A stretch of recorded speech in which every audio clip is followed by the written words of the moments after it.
Wanda Hamidah mengaku rumah keluarganya disambangi dan digeruduk puluhan Satpol PP, petugas dari Wali Kota Jakarta Pusat, dan orang tak dikenal.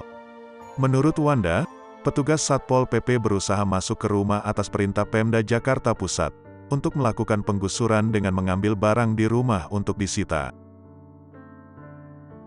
Wanda mengatakan sebelum digusur paksa, pihak Pemda Jakarta Pusat sudah memberikan surat peringatan, SP, sebanyak 3 kali, untuk penghuni mengkosongkan rumahnya.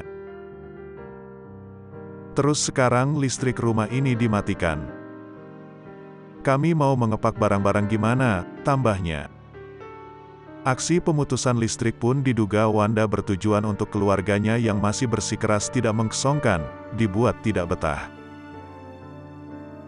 Kalau perlu kami akan tidur di trotoar jalan depan malam ini, ungkapnya.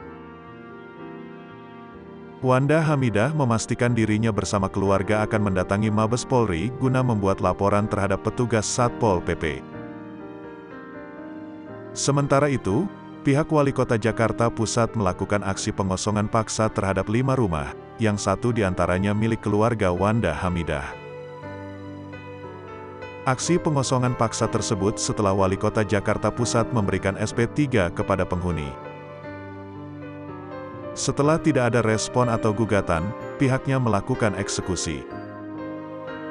Kelima rumah tersebut diklaim Wali Kota Jakarta Pusat tidak memiliki surat hak milik, SHM, rumah, hanya memiliki surat izin penghuni, SIP, di atas tanah surat hak guna bangunan, SHGB, yang sudah diambil alih Wali Kota Jakarta Pusat.